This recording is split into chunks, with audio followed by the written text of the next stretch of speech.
Queridos irmãos, queridas irmãs, paz e bem. Um bom e abençoado domingo para todos nós, todas nós. Paz e bem, gente querida, de paz e bem. Para quem ainda não me conhece, sou o reverendo Eduardo Henrique, sou da Igreja Episcopal Anglicana do Brasil. Estou aqui na Diocese Sul-Ocidental, na cidade de Santa Maria, no Rio Grande do Sul. Paz e bem, um abençoado domingo. Domingo é dia de meditar em torno do Evangelho. Na verdade, todo dia é dia da gente meditar. Mas aqui no canal Paz e Bem, a gente no domingo reserva essa partilha, né? Essa roda de conversa em torno da provocação do Evangelho. Porque o Evangelho é provocador, né? Ele nos balança, né? Faz com que a gente se questione de uma série de coisas nossas e do nosso entorno, da nossa realidade. E dessa forma, se espera que a partir dessa reflexão a gente possa fazer da palavra carne, gesto, vida, né? Ação. E o Evangelho de hoje não vai ser diferente, né? Vamos ao Evangelho de hoje. O Evangelho de hoje está em Marcos, capítulo 6, dos versículos 30 ao 34. Para quem acompanha aqui aos domingos o Paz e Bem, nós falamos no domingo passado, né, dos versículos exatamente anteriores, né? A perícope, o trecho, né, que estava em Marcos 6, 14 a 29. Então, hoje vamos começar no versículo seguinte, versículo 30. E aí, para situar o texto no contexto do texto, né? Do Evangelho, da narrativa. Tivemos, no domingo passado, a questão do relato, né? Do martírio, do assassinato, né? Do João Batista. Né? João Batista que foi servido, né?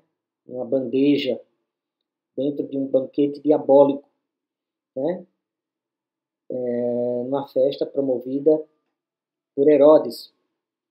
Para quem? Para as lideranças militares, né? Para as lideranças civis, religiosas, as celebridades da época, não é? E a gente viu como esses poderosos eles se reúnem para matar, né? Para tramar a morte dos profetas. A história do Antigo Testamento é a história desses profetas que levantam a voz, né? Que clamam e que, por conta disso, são torturados, presos, mortos. E a história de João Batista segue essa linhagem, né? Essa narrativa.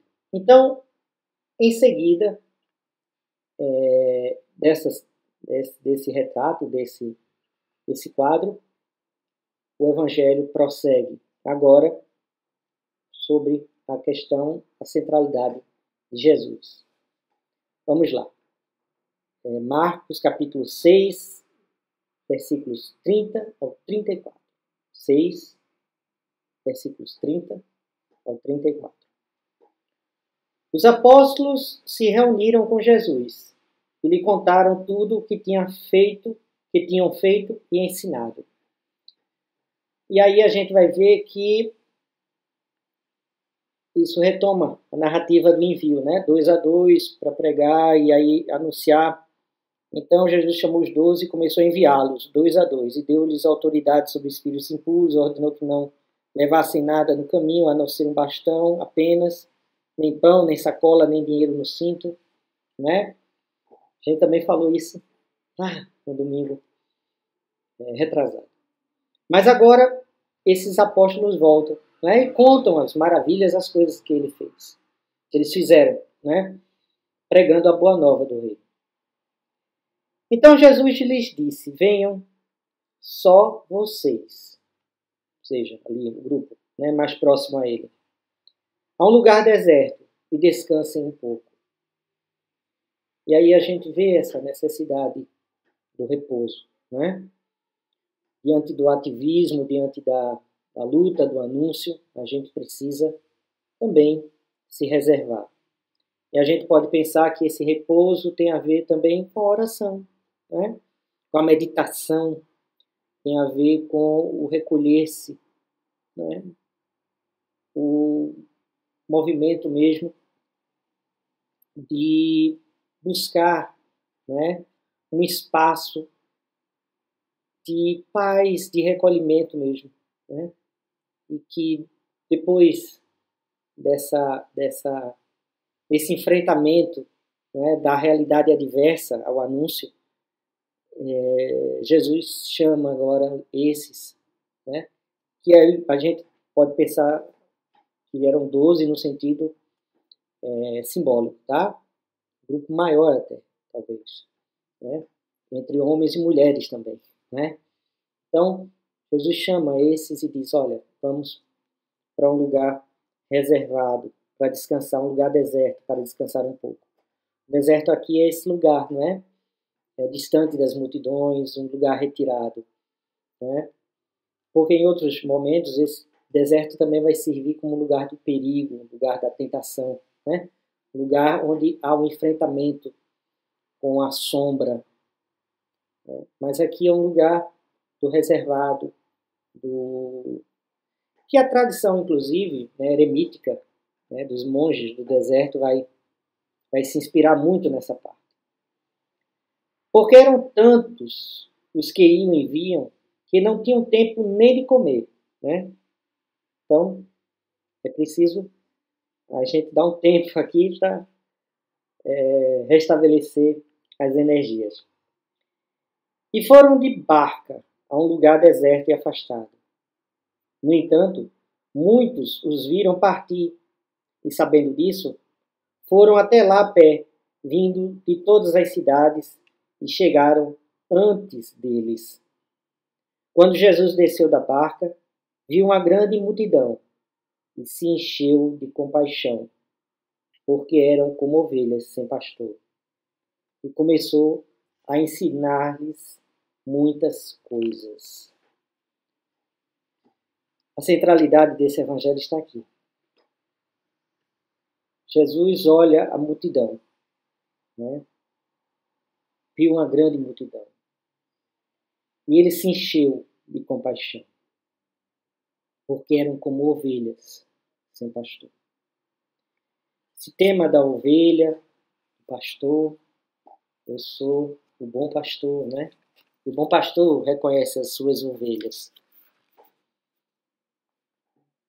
Aqui Jesus retoma esse sinal, esse símbolo do pastor e das ovelhas.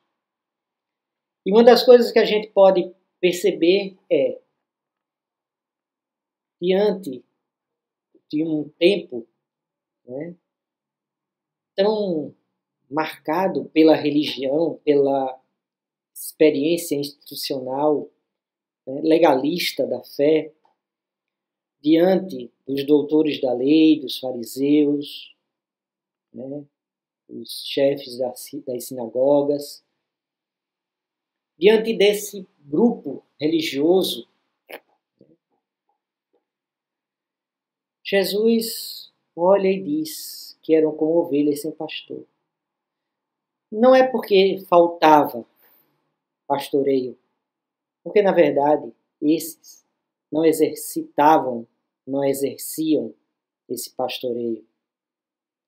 Assim como hoje, a gente vai ver sempre dentro do Evangelho a manifestação de uma prática, de um exercício que se distancia dessa institucionalidade, não é? Que sustentava, na verdade, os poderes políticos, e que dentro do pacto religioso, político, Havia uma sustentação mútua do elemento econômico e da preservação do status quo social, né? Do status quo. Então, a gente vai ver que Jesus olha para essa multidão e esse olhar de Jesus, esse ver de Jesus, revela uma perda, né, desse referencial. Essas pessoas, na verdade, elas estavam como que perdidas. Perdidas diante de um sistema, né, ideológico, a gente pode dizer, sim, sistema ideológico que as oprimia, que criava toda uma série de tabus e regras que as oprimia na mente, no coração. E essas pessoas tinham sede de infinito, tinham sede de poesia, tinham sede de beleza. Isso elas percebiam, às vezes sem muita consciência em Jesus. E elas olhavam para Jesus e diziam: eis o pastor. Jesus aqui olha, e a palavra é compaixão. E compaixão é uma palavra que eu sempre, né, digo que é uma das palavras mais benditas, né? Porque ela bendiz aquilo que ela se propõe a expressar. Compaixão quer dizer com patos, né? Com o sofrer, né? Patos, patologia e tal, tem esse mesmo radical. Patos quer dizer sofrimento, né? Paixão tem esse elemento. Então, ele se compadece, ele sofre junto com esse povo. E aí a gente tem essa dimensão da empatia. Jesus exercita essa empatia com o povo sofrido, o povo desprezado, o povo massacrado, o povo torturado, o povo, né, sem liderança, o povo sem esperança, o povo desassistido, com fome. Com fome, sim. E não à toa, o relato logo em seguida, texto de hoje, né, do Evangelho, termina aqui. Mas logo em seguida a gente vai ter a partilha dos pães e peixes. Aqui dentro de algumas das Bíblias você vai ver multiplicação dos pães e peixes, né? Mas essa multiplicação tem muito mais a ver com partilha, sabe? O sentido mais profundo é esse, partilhar. Porque quando a gente partilha, a gente multiplica, né? Por isso que dentro dos sistemas, como o sistema capitalista, né, que explora, né, que se sustenta sobre a mais-valia, a gente divide, porque na verdade a gente suprime, né? E quem diz isso não sou eu não, viu? Quem diz isso são os doutores da igreja, né? Os primeiros, vamos dizer, doutores e doutoras, né? As primeiras pessoas que pensaram, né, refletiram a mensagem do Evangelho. E ao longo da história se construiu todo um corpo, né, de doutrina nesse sentido, que inclusive fala, né, explicitamente de que quando os poderosos e os poderes desse mundo acumulam as suas riquezas, essa riqueza é acumulada a partir da expoliação do pobre. E aí esse olhar faz com que Jesus, olhando essa realidade, diga: são como ovelhas sem pastor. Pastores, como lá no passado, como hoje, tem muito. Tem muitos pastores, né? Hoje a palavra reverendo ganha, né, conotações nas redes sociais e exposição na mídia, envolvido em coisas, né, inescrupulosas. Tem muitos reverendos, muitos padres, muitos pastores, tem muitos. Mas é preciso ver qual desses, né, exercita essa dimensão da compaixão. Qual aquele que, mais do que esse elemento, né, faz esse movimento de perceber que essa realidade precisa ser transformada através da partilha, através da multiplicação que essa partilha favorece. Porque quando a gente partilha, a gente multiplica sempre. Porque todos os sistemas que acumulam, eles na verdade suprimem e eles constroem divisões, grandes esforços, né? Grandes espaços entre ricos e pobres. Era um sistema no tempo de Jesus, né? Então, é dentro desse sentido que a gente precisa ver o Evangelho de hoje. Como eu digo, a gente precisa ver na leitura desse Evangelho a mensagem para os dias de hoje, para essa realidade. A gente precisa olhar para essa realidade e ver, né, quanto ela é pertinente, como essa mensagem nos fala hoje. Os problemas da comunidade de Marcos são os problemas da comunidade dos dias de hoje. Então é dentro desse sentido, né, da compaixão, que a gente possa, da empatia, que a gente possa, né, orar um pelo outro. Eu gostaria de pedir que a gente orasse um pelo outro. Você orasse por mim e eu orar por vocês. Hoje, 21 horas, no canal Paz e Bem aqui, né, vamos ter um momento de oração. Né? Todo dia tem, tá?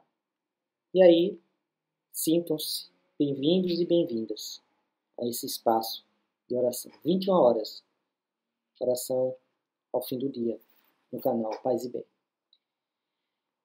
Então, se você ainda não é inscrito, inscreva-se, curta, compartilhe esse vídeo na rede social. Se você quiser, faça a sua assinatura solidária. Tá bom? Fica aqui o recado. E a bênção final para todos e todas. Que tenhamos um domingo maravilhoso, uma semana de paz e compromisso com a causa do reino. Tá? Recebam a bênção. Que a força de Deus nos guie. O poder de Deus nos preserve. A sabedoria de Deus nos ilumine. A mão de Deus nos ampare. O caminho de Deus nos oriente. O escudo de Deus nos defenda. E a bênção de Deus onipotente, Pai, Filho e Espírito Santo, nos acompanhe, hoje e para sempre.